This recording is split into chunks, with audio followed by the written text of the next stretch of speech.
जय हिंद दोस्तों।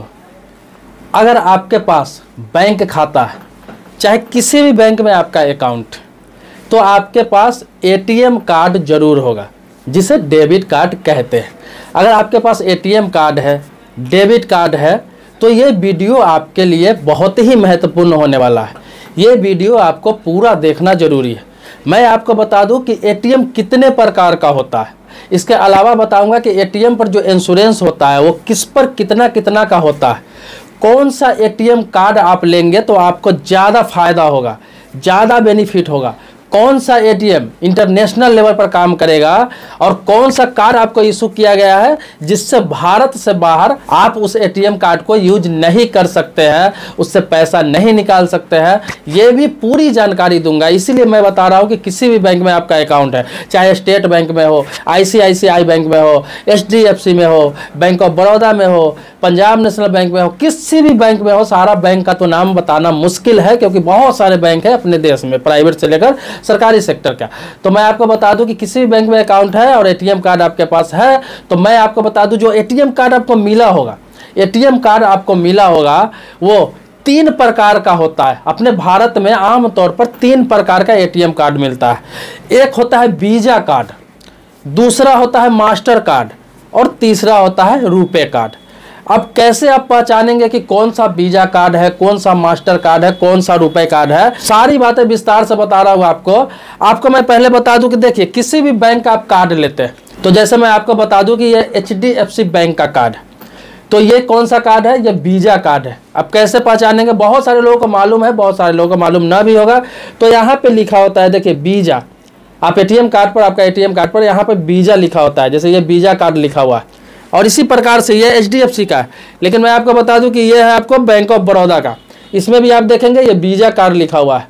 तो यहीं पर किसी पर मास्टर कार्ड लिखा होता है, किसी पर रुपे कार्ड लिखा होता है। ये वीजा वर्ल्ड कार्ड है, मैं आपको बता दूं ये वीजा वर्ल्ड कार्ड है, वीजा और यहाँ पे वर्ल्ड लिखा हुआ है, तो वीजा वर्ल्ड कार्ड हुआ। इसी के तरह मैं आपको जो बताया था पहले एचडीएफसी का कार्ड, तो इस पर वीजा लिखा हुआ है और वीजा के नीचे प्लेटिनम कार्ड लिखा हुआ है, ये वीजा प्लेटिनम कार्ड है। इसी प्रकार से मास्टर कार्ड का रहेगा तो उस पर लिखा रहेगा master card platinum, master card gold, master card classic. इसी प्रकार से रुपे कार्ड भी रहेगा तो रुपे पर क्लासिक, प्लेटिनम। अब आपको बताऊंगा कि सबसे ज्यादा फायदेमंद कौन सा कार्ड है, कौन सा कार्ड आप इशू कराएंगे तो सबसे ज़्यादा फायदा होगा, कौन सा कार्ड आपके पास है तो उसका किस प्रकार से यूज होगा, कितना फायदा उससे आपको मिलने वाला है, इस पर पूरा विस्तार से चर्चा करूंगा। प्लीज आपसे रिक्वेस्ट करता हूं कि इस वीडियो को लाइक जरूर कर दें। सबसे पहले मैं आपको बता दूं कि gateway service provider master card, उस पर आरबीआई ने, रिजर्व बैंक ऑफ इंडिया ने 22 जुलाई 2021 को रोक लगा दिया था। 11 महीने के बाद 22 जून 2022 को इस पर से रोक हटाया गया।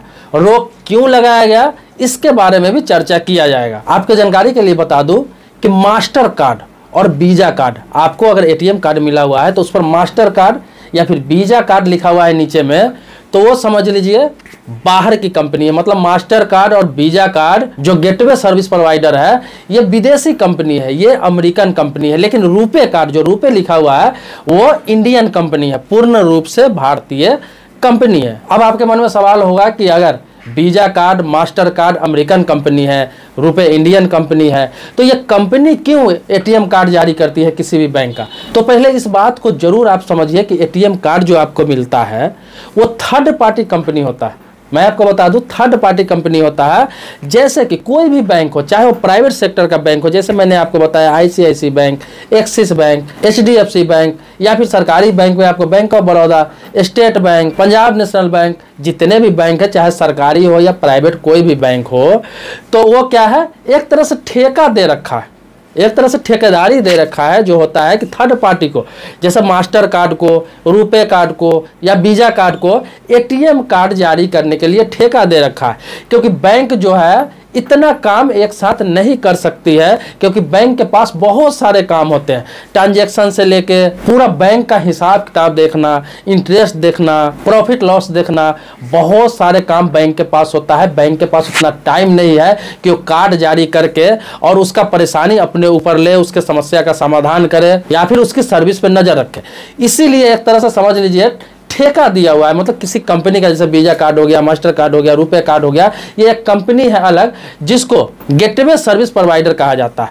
तो बैंक क्या होता है, इन लोगों को एक तरह से ठेका दे देता है। जैसे आप किसी काम कराने के लिए, मकान बनाने के लिए किसी को ठेका दे देते हैं, जैसे सरकार रोड बनाने के लिए किसी को ठेका दे देता है, बिजली लगाने के लिए ठेका दे देता है किसी कंपनी को, इसी प्रकार से बैंक ने इन लोगों को ठेका दे रखा है, ठेकेदारी दे रखा है कि भाई साहब आपको कार्ड जारी करना है, इसका सारा सर्विस पर आपको नजर रखना है, इसका देख रेख करना है, कार्ड एक्सचेंज करना है, कार्ड के संबंधित जो भी समस्या आता है वो आपको देखना है, इसके बदले मैं आपको पैसा दूंगा, इसके बदले मैं आपको कमीशन दूंगा। तो ये जो कंपनियां हैं ये सभी के लिए एटीएम कार्ड जारी करती है, चाहे वो डेबिट कार्ड हो, क्रेडिट कार्ड हो, किसी प्रकार का कार्ड हो, ये लोग जारी करते हैं। इसको बैंक से किसी प्रकार का कुछ लेना देना नहीं है, एक अलग कंपनी है, उसको ठेकेदारी मिला हुआ है, टेंडर मिला हुआ है, इसीलिए वो काम कर रहा है। जब गलत काम करेगा, अच्छा काम नहीं करेगा, अच्छा सर्विस नहीं देगा, तो उसको आरबीआई द्वारा बैन भी कर दिया जाता है। जैसे अभी मास्टर कार्ड को मैंने आपको बताया, मास्टर कार्ड को 22 जुलाई 2021 को बैन कर दिया गया था, क्योंकि इसका सर्विस बढ़िया से नहीं मिल रहा था, लोगों का कंप्लेन बहुत ज्यादा आ रहा था, इसीलिए इसको बैन कर दिया गया था। जब इसके सर्विस में सुधार हुआ, जिसका कार्ड जारी हो रखा था वो लोग सर्विस ले रहे थे, वो काम कर रहा था, लेकिन नए कार्ड जारी के लिए इसको रोक लगाया गया था। पहले इस बात को समझ लीजिए कि नया कार्ड वो जारी 11 महीना से नहीं कर रहा था। जब उसका सर्विस में सुधार हुआ, कोई कंप्लेन नहीं आया, जब आरबीआई को लगा कि अब फिर से ये बढ़िया सर्विस देने लगा है लोगों को, तो फिर जाकर नया कार्ड इशू करने के लिए इनको परमिशन मिला है। अब बात करते हैं फायदा और नुकसान का, किस कार्ड से आपको कितना फायदा होने वाला है, किस कार्ड से नुकसान होने वाला है। तो मैं आपको बता दूं कि जो वीजा कार्ड होता है और जो मास्टर कार्ड होता है, जो अमेरिकन कंपनी है, मैंने आपको बताया, तो कोई भी बैंक आपको जारी करता है, तो ये कार्ड की खासियत क्या है, इस कार्ड की खासियत है, आपके एटीएम पर वीजा कार्ड या मास्टर कार्ड लिखा होता है, इस कार्ड की खासियत है कि वर्ल्ड में कहीं भी, पूरा इंटरनेशनल लेवल पर वर्ल्ड में कहीं भी इस कार्ड का इस्तेमाल आप कर सकते हैं, पैसा निकाल सकते हैं, चाहे आप शॉपिंग कर सकते हैं, आप कैश निकाल सकते हैं, किसी को ट्रांसफर कर सकते हैं, कार्ड स्वैप करके खरीदारी कर सकते हैं, किसी भी प्रकार से इसका इस्तेमाल किया जा सकता है। अब रही रुपए कार्ड की, जो मैंने आपको बताया कि इंडियन कार्ड है, जो जनधन खाता वालों के लिए मिलता है, या आमतौर पर अभी बहुत सारे बैंक जारी करते हैं, चाहे कोई भी बैंक हो, सरकारी बैंक हो, प्राइवेट बैंक हो, पहली बार अब रुपए कार्ड ही जारी किया जाता है। जब आप डिमांड करेंगे तब जाकर आपको वीजा कार्ड या फिर मास्टर कार्ड आपको जारी करते हैं।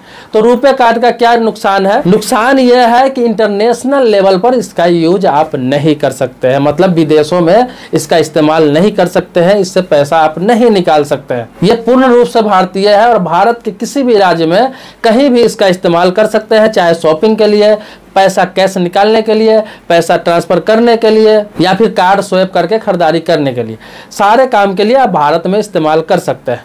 अब आपको बताता हूँ कि प्लेटिनम, क्लासिक, इस सब में क्या अंतर है। तो मैं आपको बता दूं कि रुपए कार्ड में भी अगर प्लेटिनम कार्ड है, रुपए कार्ड में भी अगर प्लेटिनम कार्ड आपके पास है, रुपए प्लेटिनम लिखा हुआ है, तो फिर आप दूसरे देशों में इस्तेमाल कर सकते हैं। वो भी सभी बैंक इसका इजाजत नहीं देता है, लेकिन कर सकते हैं विदेशों में। इसमें कुछ थोड़ा टर्म कंडीशन है, लेकिन वीजा कार्ड है और मास्टर कार्ड है तो इसके लिए इसमें कोई टर्म कंडीशन नहीं है, आप कहीं भी इसका इस्तेमाल कर सकते हैं। अब कितने प्रकार का होता है, तो आपको वीजा कार्ड जब लेंगे, वीजा कार्ड लेते हैं तो नॉर्मल वीजा कार्ड भी होता है। एक नॉर्मल वीजा कार्ड होता है जिसका लिमिट होता है कि आप इतना पैसा निकाल सकते हैं, मतलब कि ज्यादातर बैंक इसमें लिमिट देता है 25,000 रुपया तक, मतलब एटीएम कार्ड से आप 25,000 रुपया तक कैश निकाल सकते हैं। लेकिन वही वीजा पर अगर प्लेटिनम लिखा हुआ है, जैसे मैंने आपको बताया कि ये वीजा कार्ड जो है, ये वीजा है तो यहाँ पर वीजा प्लेटिनम लिखा हुआ है, वीजा प्लेटिनम है, और ये जो है आपको ये कार्ड है तो वीजा वर्ल्ड कार्ड। तो मास्टर कार्ड वाले हैं तो वो master platinum, master world, master standard या फिर डायरेक्ट मास्टर कार्ड, इस प्रकार का 4-5 तरह का कार्ड इशू करता है। वो आपको देखना है कि मास्टर के नीचे क्या लिखा हुआ है, मास्टर कार्ड के नीचे क्या लिखा हुआ है वो आपको देखना है। इस तरह के कार्ड जारी करते हैं जिसमें सब में अलग अलग लिमिट है। तो मास्टर प्लेटिनम कार्ड लेते हैं तो उसमें आप 50,000 रुपया तक भी लेन देन कर सकते हैं, मतलब कि आप एटीएम से कैश 50,000 रुपया तक भी निकाल सकते हैं। इसी प्रकार से वीजा का भी है, वीजा का भी गोल्ड है, क्लासिक है, प्लेटिनम है, सिग्नेचर है, इंफिनिट है, इस तरह के कई तरह के कार्ड जारी किए जाते हैं। वो आपको देखना है कि मास्टर कार्ड के नीचे क्या लिखा हुआ है या फिर वीजा कार्ड के नीचे क्या लिखा हुआ है, उसी प्रकार से सुविधा दिया जाता है। लेकिन ये इंटरनेशनल लेवल का कार्ड होता है, कहीं भी आप इसका इस्तेमाल कर सकते हैं वर्ल्ड में। रुपए कार्ड में 2 तरह के कार्ड ही जारी किया जाता है। एक सिंपल रुपए कार्ड जिससे 25,000 रुपये इंडिया में कहीं भी कैश करा सकते हैं, कहीं भी एटीएम से आप निकाल सकते हैं, और दूसरा होता है रुपए क्लासिक कार्ड, मतलब एक रुपए कार्ड सिंपल, रुपए क्लासिक कार्ड, रुपए प्लेटिनम कार्ड।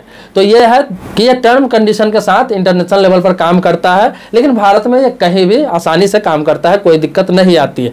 तो इस चीज़ को आप समझ लेंगे, इसलिए रुपए कार्ड बहुत कम लोग यूज करते हैं। ज़्यादातर जनधन खातों वालों के लिए दिया जाता है, जो गरीब तबके के लोग हैं या फिर मिडिल क्लास के लोग हैं, छोटे व्यापारी हैं, छोटे मोटे काम करने वाले हैं, जो लोग बाहर ज़्यादा नहीं जाते हैं, विदेश का यात्रा नहीं करते हैं, उन्हें विदेश में इसकी ज़रूरत नहीं पड़ती है, वो लोग ज़्यादातर रुपए कार्ड ही इस्तेमाल करते हैं, क्योंकि इसका चार्जेज भी कम है। ईयरली चार्जेज जो लगता है हर कार्ड पे, एटीएम कार्ड पे आपका कटता होगा, तो सब कार्ड का अलग अलग चार्जेज है। रुपए कार्ड का बिल्कुल नॉर्मल चार्ज है 100 कुछ रुपया, किसी बैंक का 120 रुपया, किसी बैंक का 130 रुपया, किसी बैंक का 122 रुपया। इसी प्रकार से आप जैसे जैसे बढ़ते जाते हैं आपके कार्ड का चार्जिंग भी बढ़ते जाता है। यहाँ तक कि आपको बता दूं, HDFC बैंक है, ICICI बैंक है, ये 50,000 तक लिमिट देता है कि एक दिन में 50,000 रुपया कैश निकाल सकते हैं, लेकिन उसका चार्जेज बहुत है। कोई 400 रुपया भी लेता है सालाना, 500 भी लेते हैं, 700 भी लेते हैं। सभी कार्ड का अलग अलग चार्जेस साल में लगता है, और जिस तरह से चार्जेज बढ़ता जाता है उसी प्रकार से आपका सुविधा भी बढ़ता जाता है। तो पहले आपने ये जाना कि ये जो कार्ड की कंपनी होती है, एटीएम कार्ड की कंपनी जो इशू करती है, वो बैंक का नहीं होता है, वो एक टेंडर होता है जो मास्टर कार्ड, वीजा कार्ड या फिर रुपए कार्ड वाले जारी करते हैं, जो बैंक उसको टेंडर दे रखा होता है। मतलब थर्ड पार्टी कंपनी होती है जो आपको सर्विस देती है। हालांकि फुल सिक्योरिटी होती है, किसी प्रकार की कोई दिक्कत नहीं होती है, आपके पैसे में कोई गड़बड़ी नहीं होती है, सबका एक दूसरे से लिंक होता है। अब लिमिट की बात बोलूँ कि 50,000 रुपया निकालना है एक दिन में, या फिर किसी कार्ड का 25,000 रुपया निकालना है, तो एक बार में नहीं निकलता है, आपको भी पता है। 10-10 करके आप निकाल सकते हैं। चाहे आपका 25,000 का भी लिमिट है तो 10-10 करके 2 बार, एक बार 5,000 करके एक दिन में 25,000 रुपया निकाल सकते हैं। 50,000 का लिमिट है, 10-10 करके 50,000 रुपया निकाल सकते हैं 5 बार। किसी भी एटीएम से, किसी भी बैंक का कार्ड है, किसी भी बैंक का एटीएम में यूज कर सकते हैं। तो ये तो आपको पता ही है। ये सब छोटी छोटी जानकारी है, लेकिन आपको जानकारी रहना चाहिए। अब आते हैं बात इंश्योरेंस की। तो कोई भी कार्ड आपके पास है, एटीएम कार्ड है, डेबिट कार्ड है, तो उस पर इंश्योरेंस रहता है। ये बहुत कम लोगों को मालूम है। अगर मेरे आप पुराने सब्सक्राइबर हैं तो इसके लिए कोटि कोटि धन्यवाद देता हूँ। लेकिन सब्सक्राइब आपने नहीं कर रखा तो मेरे चैनल को सब्सक्राइब जरूर कर ले। बगल में बेल घंटी है, उसको भी दबा ले। इससे क्या होगा कि आपको मेरे वीडियो समय समय पर मिलता रहेगा। तो नेक्स्ट वीडियो में नेक्स्ट टॉपिक के साथ फिर आपसे मिलते हैं। तब तक के लिए शुक्रिया, धन्यवाद।